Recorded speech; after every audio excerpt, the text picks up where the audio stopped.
Okay, this is all these Lux Express buses, coaches have this on the side and reading off those cities: Minsk, Belarus, Vilnius, Lithuania. Oh God, Pãrnu. Where's Pãrnu?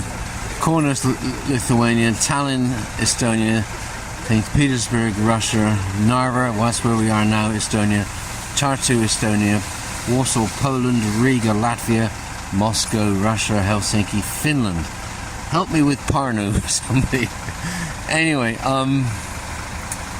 yeah, so, you know, we're actually closer to St. Petersburg than what we are to Tallinn. Tallinn, also known as Danish City, is about 210 kilometers here. From here, that's where we are, Narva. And Narva to St. Petersburg, well, I don't know how many it is, but it's apparently less than 210. But so, as I just mentioned, if you did take a coach from here, and I guess it works both ways, because the border is closed to vehicles, then you'd have to get a coach to one side, walk across, and then pick up a coach on the other side. I guess it's this, you know, the same ticket, I don't know. But anyway, so yeah, so this is that border area, and you see that building there with the white top. Now that is still Estonia. That white bit actually was added by the Germans when they were here during the Second World War. And on the directly opposite there is a fortress, but we're going to get to that shortly. Okay, this might give you a better idea if you don't look at your own map. Okay, so this bit there's a river here, right? You see this? This is called the Narva River. It goes up and it comes out. I guess that's the Baltic up there. And see this bit on the right that is just the one sort of colour is Russia, and everything else is Estonia. So we're here in Narva, right smack on the border here, and there's a train, right? There's a train that goes from here to Tallinn. It's what we took. It was about 3 hours more or less. And this morning we just went up here to Narva Josu. There's a lighthouse there, and again that's close to Russia as well. But again, it's the same river that separates Estonia from Russia. And so we were up there this morning, about 20 kilometers from here or something. And then so now we're back here in Narva where we're staying. And interestingly, at the train station here in Narva, there was a sign saying passport control. So at least the passenger trains don't run over to Russia, and I don't actually know if the freight trains do. We did see some freight trains. Whether or not the actual railway lines actually exist, or whether they've been torn up or not, I don't know. But you know, if those railway lines do exist, then you know, presumably freight trains can go across the border. So maybe the passport control was for the people on those freight trains, but maybe not. You know, maybe the passport control was just from the days when passenger trains went across that border and no one's taken the sign down just in case it starts up again. And of course, years ago, Estonia was part of the Soviet Union, as of course was Russia, so there would have been no controls anyway. I mean, this border wouldn't have existed. I mean, the bridge presumably existed, but back then when there was no controls, you know, you just drive across it, whatever. Whereas now, of course, it's different. Anyway, so that might help, I don't know. Anyway, so now we are looking for a way down to what's called the promenade, so see you soon. Okay, we're now on the grounds of Narva Castle. We just came through that entrance over there in that corner. There's another entrance over to the left. So to get back to that border area is 2 or 3 minute walk. And it comes out into this area where I am now. Just over there is the entrance to Narva Castle and its museum. We went by there yesterday, and the normal price was €15. some people get reductions off that, or don't pay anything. 15 euro for this kind of seems a bit steep, actually. And they've had EU funding, so I don't know. I didn't expect it to be that high. I mean, I don't know. I mean, we're still sort of dwelling on going in there or not. Anyway, so that's the entrance, say, to the museum, just there. So if you were to come around here, okay, let's walk down here. Well, as you can see, it's Sunday, 21st of November, something like that. And this snow started about a few days ago, just in time for our arrival, and will probably be around. In fact, this is nothing to probably what it's going to be, but it'll probably be around for a few months. Which obviously, you know, from the point of view of visiting, and you know, when you're walking around, you don't want to slip over and all the rest of it. Makes it a little bit easier getting accommodation, I suppose. Whoops, see, no one above, no one, you know, once the sun goes down, if the sun comes up at all, once it goes down and you get in shade, then water can turn to ice, and then you really do have to be a little careful. So whether or not that's worth coming in November or not is up to you, I guess. Anyway, so there is the flag of Latvia. Now, if you're on the other side of the river, you can see this flag of Latvia quite easy. And then looking on the other side, there's another flag over there. That is the flag of Russia. Here we go. There we are. That's the Russian flag. Because that, in fact, there's the border over there. Can you see it just on the left? Some people say there's no traffic. So some people just walking across there. So that's the Russian border area there. Everything you see on the other side of this water, the Narva River, is Russia. Boy, and so you have the Narva Castle here on one side, and directly opposite is this fortress. What's it called? Oh God, I might get this wrong. Whatever this place is called, Ivangorod or Ivangorod or something. I don't know. And whatever. Anyway, so that's Russia. This is the closest I've ever been to Russia, actually. Well, yesterday we were down there, gonna figure out how to get down there again. So that's a little bit closer. We went all the way there, so that's a little bit closer, I guess. Of course, that water's really cold. I mean, swimming across. You know, if you try to swim across, you know, I don't know if the cold would get you first, or maybe some bullets from the Russian side. But, you know, all seems quite kind of peaceful, really, I guess. I'm going to try and do later in this video is go around and get a better view of the bridge and all of that. But this is the Estonian side, which of course is the European Union, and very much as importantly, NATO. And there is a reminder of that when we get to the bridge. I'll show you something about that. Just got to figure out how to get there without going the long way around. Really, I just want to kind of like slide all the way down here. That might be... Oh no, that's closed. That way is the way down, but it's closed. So it's like you got to go all the way down there and then down. It's a drag. Might have to do it though. Anyway, so yeah, so if you want a glimpse of Russia, this would be as good as anywhere, I suppose. That fortress over there is, we did see some people by one of the turrets yesterday, so I assume that's open to the public as well, you know, unless they were soldiers or something. But, you know, people we've spoken to that have gone across have said that it's actually friendlier on the Russian side than what it is on this side, the Estonian side.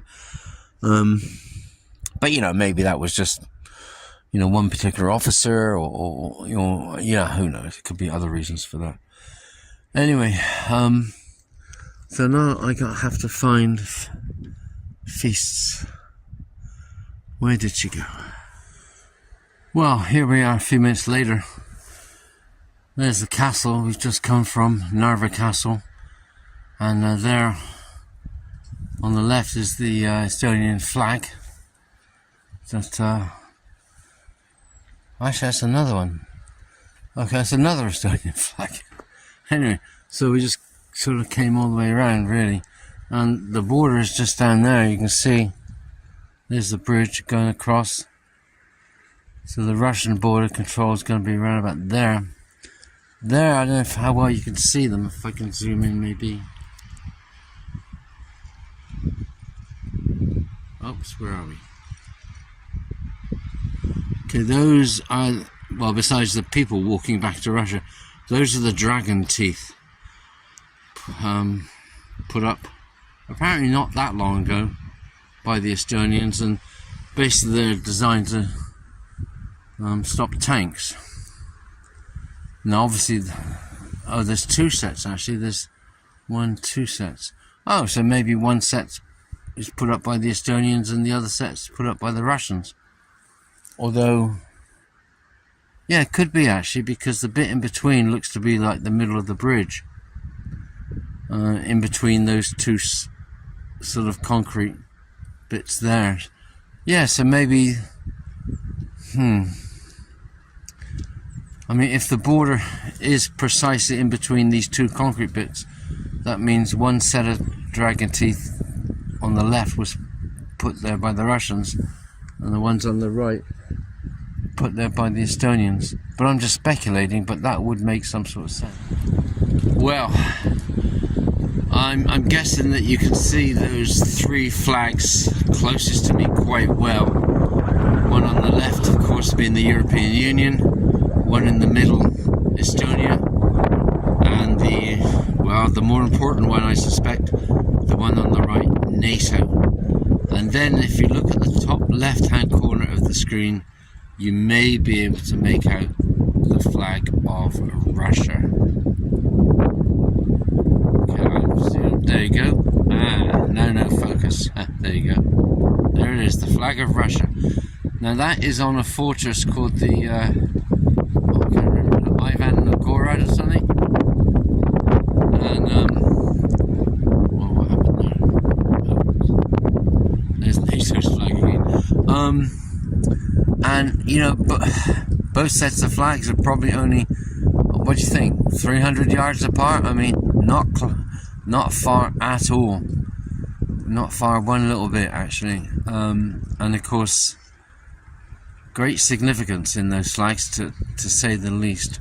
That fortress directly opposite it, and move, is Narva Castle. It's Narva Castle. The white bit that you see on the right, and the bit on top of that, were added by the Germans during the Second World War. Of course, the Germans and the Soviets were. There's a lot of fighting around here. A lot of bad things happen around here, for sure. But you know, the Germans added that bit so they could sort of get a little bit higher, I guess, and just look down. Say that's the Ivangorod, I think, fortress. I have seen people there. I don't know if they're tourists or, I don't know, soldiers or what. I don't know. But you know, there doesn't seem to be that much tension, at least looking at it from this perspective. But I do wonder, you know, I see one Russian flag there, but on this side I see three flags. And there is, of course, the flag of Estonia in the middle, but then it's the other two flags, the EU flag on the left and the NATO flag on the right. And so if you were coming from the Russian side, you'd see those three flags. And then on the castle itself, there's two Estonian flags. You can just make out one there between the tree branches, and then there's the one on the other side. So that's five flags. If you're coming in from the Russian side, that you would see quite clearly.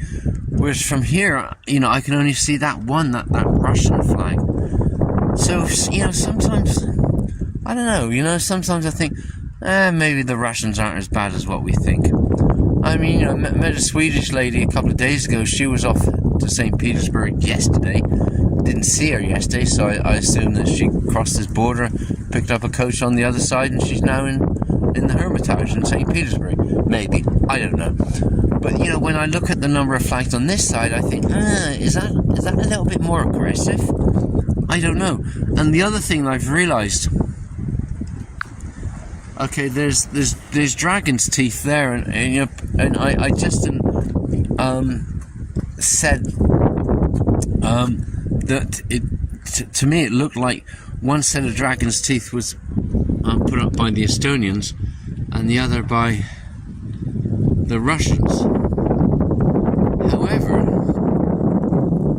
I'm now not sure that that's correct, because you can see one quite clearly there, and the other one is just, where's the other one? I'm gonna move it here.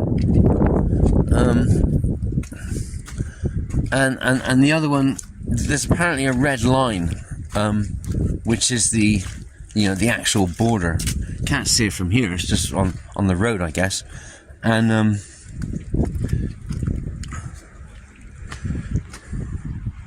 it's like that set of dragon's teeth there are on the red line itself, and there's another set to the right. Can't see so well here from this angle, but there are two sets. It's because the second set there behind that mesh, that kind of whitish coloured mesh, there is a set of dragon's teeth there. Dragon's teeth put up, you know, to try and deter tanks. So it's like both sets of dragon's teeth are put up by the Estonians and none of them by the Russians. So you kind of wonder, well, what's that about, you know? You know, it's all probably a little symbolic, isn't it, you know? So both sets of dragon's teeth put up by the Estonians, or maybe NATO. You know, 5 flags. You know, so maybe it's not so bad on that side. You know, I'd love to go over there. I'd love to go to St. Petersburg now and, you know, just, you know, spend a few days there and, you know, whatever. I don't know. So maybe it's not all that bad. I don't know. But anyway, and, you know, the other thing that's weird as well is that normally when you sort of get to borders, you know, there are signs saying, you know, no cameras, no photography, no videos, blah, blah, blah. Nothing like that. And of course the Russians can't do anything from their side. I mean, maybe right now there's somebody with some binoculars looking at me, but of course from the Russian side I guess they can't really do anything, whereas the Estonians could, you know. Presumably there's somebody from inside that border facility on the Estonian side. Presumably there's a whole load of cameras there, and I mean there certainly are around, so I'm sure somebody has seen me, you know, doing, you know, what I'm doing, but nobody's said anything, you know. Nobody's come up to me, nothing, you know. So maybe it's not so bad, I don't know. Anyway, Lisa's down there somewhere sitting on a bench. I'm going to go down and find her. There is a statue of Lenin, of all people, right? Vladimir Lenin on the Estonian side.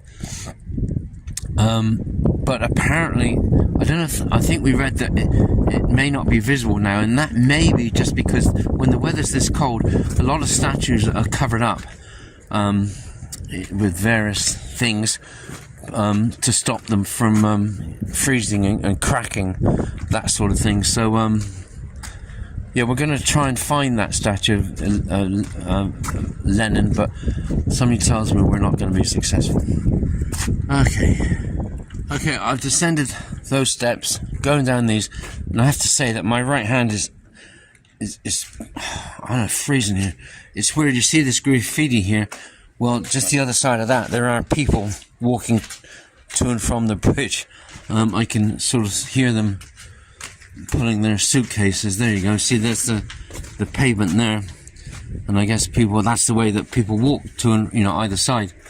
So, but it's quiet right now. Anyway, now I've got, where is she? She should be over there somewhere. Okay, forgive the noise, there's a bit of construction going on behind me. Some people have called this. See the river right there. Some people have called this sort of where you could the walking bit the promenade. Apparently, it's also called the European Avenue. And these poles with these white things, those are lights. So you know, later on they all come on. There's 28 of them because when they were installed, it was all to do with European unity and all that stuff. 28 of them, one for each member of the European Union. Well, to be fair, I actually haven't counted these lights. I am tempted to see whether there's actually now 27. I don't know. I mean, not really that fussed, to be honest with you, right? Right. Oh, look at Honey over there, right? Anyway, so yeah, we've been walking along this promenade bit. You can see what's causing the noise there, and you can see there's some sort of picture over there with a boat. I think that's approaching Narva harbour. You know, it makes me think: did there once upon a time used to be ferries across this river? I don't know. Anyway, so there's the border.